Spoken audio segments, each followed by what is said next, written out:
c'est votre émission La Parole aux Jeunes sur la 95.5 comme niñ ko doon annoncé temps yi yëpp jot na nag tey nag la ñuy wax ci li nga xam ne moom mooy Tambi donc ça se passe sur la RMD la radio municipale de Dakar. fii ay jeunes yi nga xam ne ñoom lañ fi dalal mu am également un grand c'est un grand parmi les grands il est jeune mais également il est dans un monde qui est assez large muy mode moom également dina discuter ak ñun ñu nekk fi également ak ñeneen ñi nga xam ne kenn ki c'est notre concert keneen ki c'est une invitée li nga xam ne elle va se présenter elle va nous dire qui elle est réellement parce que nee na ñoo la prise un peu au dépourvu mais elle va se présenter. Je rappelle aux auditeurs que vous êtes sur la 95.5 la radio RMD et c'est votre émission La Parole aux Jeunes.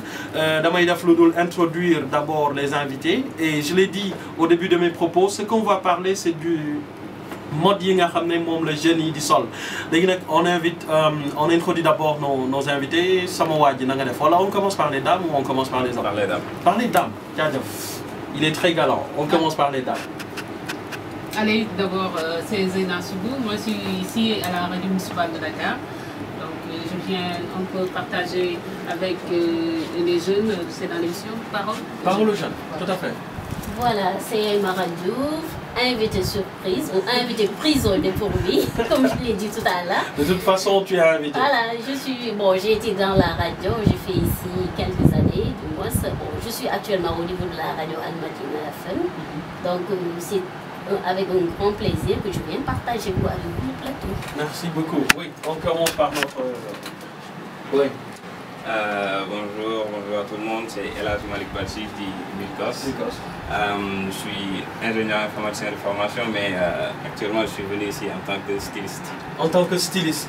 Donc voilà, vous allez comprendre, Jenny, di ngeen comprendre ni on va parler de mode. Quand on parle de mode, il y a le pow, il y a le pachal, il y a énormément de choses, mais ça va être do whatever you like, ça va être du fun, ça va être vraiment... Mais on va interroger l'histoire, on va également parler de tout ce qui s'est passé durant les années 60, les années 80, les années 30.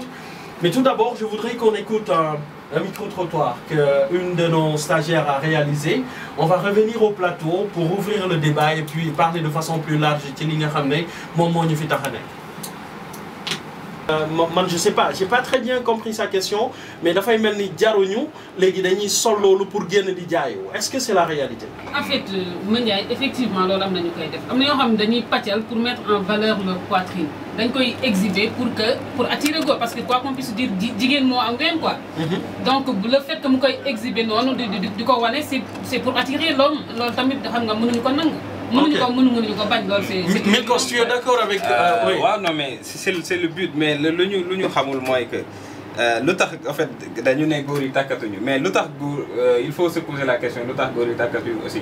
parce que yow soo gisee avant ngay tàkk nit nga gis ko muy solo nen c'est-à-dire léegi nii même ñi nga xam ne dañuy naan les jeunes recherche affaire yooyu ku nekk da nga bëgg a jabar bu baax. donc sooy tànn doo tànn koo xam ne yow déjà da ngay taseeg moo boîte wala boîte te ñoom dañuy sol loolu pour boîte wala yenn saa yi nga gis ko muy dem ci yoon bi solo noonu. donc koo gis ni noonu lay solo yow soo même su fekkee da ngay ànd ak moom yow. Au fond yow da ngay xam ne yow doo ngay ànd ak moom pas pour takk ko mais pour foo la rek parce que en fait ni muy ñëwee yow noonu nga koy accueillir. Aminata m'a dit je sais que elle m'a dit que góor ñi bëggatuñu ku yiw. non c'est-à-dire il faut que nga am noo mel. ñoom voilà mais est-ce que ñooñu noonu ñu ngi leen di takk. il faut. non mais nag mon ami Kam wax la gars yi nag ñu ngi takk ba tey. non ñu ngi takk je vais chercher la voile, je vais chercher celle qui est toujours ci pooj ndeyam comme on dit. Mais loolu c'est un paradoxe. non mais ça c'est dans la. parce que aussi tamit yow bu fekkee ne da nga bëgg je sais pas ki nga xamante ni show bi ngay génnal. mi ngi toll di pàccal di kii su fekkee da nga ci bëgg a continuer mais essaie defal ko génnee ko ci loolu. waaw je suis d'accord. et puis comme on dit l'habit ne fait pas le moine. C'est pas parce que damay pàccal. Je suis tout à fait d'accord mais ça c'est dans la nature même de l'homme c'est-à-dire yow koo xam ne yow su fekkee par exemple da nga am ay avant ngay takk jabar si je veux dire 20 ans ba 25 ans yow xale bu jigéen bi ngay gënal c'est juste pour lan la pour rendre jaloux say amis c'est-à-dire pour exhiber ko c'est-à-dire sama gel ñëpp di coow diw gelam nii la mel mais après soo amee sa jabar doo bëgg ñu naan non diw jabaram dafa indécente Je rappelle aux auditeurs que vous êtes sur la RMD, la radio municipale de Dakar, et que vous êtes bel et bien sur votre émission, c'est la parole aux jeunes. Ñi nga xamné bëgg nañu bokku ci émission bi joxe sen suggestion wala joxe sen xalaat. Numéro bi 33 889 83 31 mooy numéro bi nga xam ne moo leen di permettre ngeen wax ci pàccal paaw et autres mode bi nga xam ne moom la jeunes yi di nekk. man nag question bi nga xam ne moom laa bëgg a posé tey moom laa leen bëgg a posé waat mooy wax nañu ci jeunes yi la façon de bi nga xam ne moom la ñuy soloo. ñenn ñi dañu ne par exemple si aujourd'hui les jeunes s'habillent autrement wala les jeunes s'exhibent wala jeunes yi à la limite ils ne portent même pas d'habits duñu sol yére. C'est dû à la télé, c'est dû à Internet, c'est dû. Quelque part, je me dis que les années 60 étaient là, les années 80 étaient là. Ils n'avaient pas toute cette technologie, il n'y avait pas beaucoup de télé, mais il y avait la mode. On va l'écouter dans la parole aux parents, parce que nous aussi, mais tay dafa melni ñun jeunes yi suñu mode mo gëna osé en fait. C'est-à-dire keroog démb rek maa ngi ci doon wax sama benn grand mu ne ma non les jeunes ne s'habillent presque pas les jeunes li ñuy def duñ ko wax ni habillement la. Milkos ça fait je sais pas combien d'années que tu es dans la mode nga am benn marque bu tudd Niawfa yow tey quelle est ton appréciation la mode quelle est la valeur réelle de la mode chez les jeunes. Wow. En fait c'est partagé. C'est-à-dire am na jeunes yoo xam ne ils sont conscients c'est-à-dire ñoo xam ne léegi déjà côté mode bi mën nañu ne vintage baa ngi ñëwaat. Parce que maintenant il y a les jeunes tendent à l'habillement c'est-à-dire ancien quoi. Am na partie boo xam ne ils s'habillent comme ça. Mais am na en fait ça dépend ci yow say références. Ak ñi ngay copier. Mais su fekkee yow tu copies Lil Wayne wala Justin Bieber wala whatever.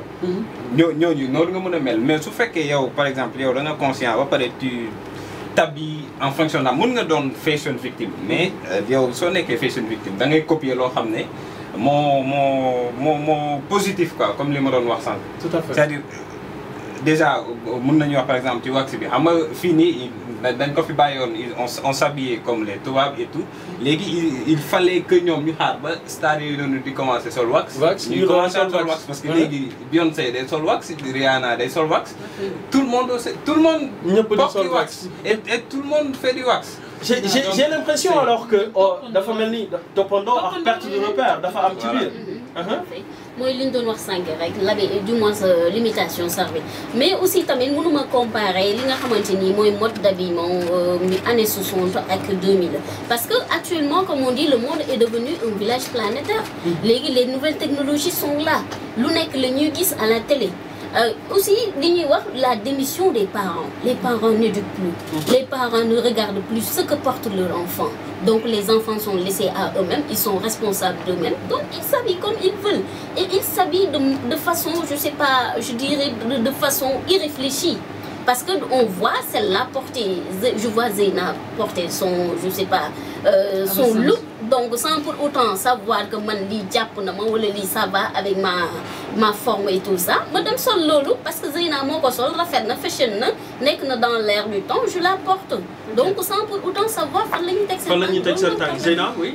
Là tout à fait en fait li ki doon wax sank Milkos deug la affaire bi imitation lay nekk finalement. Imitation lay nekk xale yi xamatuñ fu ñuy teg seen tànk luñ gis loolu la ñuy def. Man mode gi ma si gën a wax dëgg yàlla soof man Ndiaye mooy pion. Déjà le mot. on va venir ci loolu dañuy ñëw ci loolu mais dañu xuus ci pàccal bi parce que man ce que les gens ne parviennent pas à me dire jusqu'à présent. Xam nga je respecte les individus, je respecte les jeunes, je respecte tout le monde. Je dis encore une fois l'émission Parole aux jeunes, ce n'est pas une émission pour def un jugement de valeur wala nangam sangam. On est des jeunes, je pense qu'on doit discuter par rapport à la situation au Sénégal et puis trouver un diagnostic global. Parce que imiter c'est bien, mais savoir qui imiter aussi le Tout à l'heure vous avez dit que Justin Bieber, on ne peut pas l'imiter, peut-être, mais c'est un jeune qui a une influence, capacité de buzz, jeunes qui nous suivre. Donc, si les parents, amna nu ñu doon dañu def fuite de responsabilité mais parents yi aussi am na nu ñu doon solo ñun fekk ñu suñuy parents ñuy def yaramu neen wala ñuy sol peut-être n'importe quoi je suis désolé du terme vax boobu ñuy wax boobu la ñu fekkoon suñuy parents di ko solo donc est-ce que les jeunes aussi n'ont pas une part de responsabilité par rapport à ça jigéen bu génn ci biti génnee ay weenam lan la ci jublu. non mais Mandiaye kaay ma wax la gis nga pàccal. en fait quand les gens dérapent loolu on peut dire que c'est vraiment pàccal mais da nga gis ñoo xam ne si naturellement dañoo am ay ween. ok mais léegi su ñu amee ween kon foog ñu wane wane. les gens quand ils ont wane mais buñ takkee soutien mu jóg gars yi dañuy jaawale pàccal ak pàccal loolu du pàccal xam nga lan la sol soutien la mu normal. nice parce que yàlla la dénk poitrine bu nice. ok dégg nga mais parce que suñu yaay yàlla moo la dénk poitrine bu nice. waaw parce que suñu yaay aussi dañ ko doon def. tout à fait rappelez-vous suñu yaay dañ daan sol ay bustier. mu nice ay taille basse yoo xam si dañ koy kii et c'était vraiment très chic très classe. ñu koy gis nga affaire bu sexy mais lu tax moom mu wax waxu pàccal sérieux su fekkee pàccal la ça dépend de la coupe. par exemple mun nga il y a un auditeur en ligne on va essayer de le prendre 88 889 30 83 31 allo bonjour sëñ bi noo tudd ak fooy woote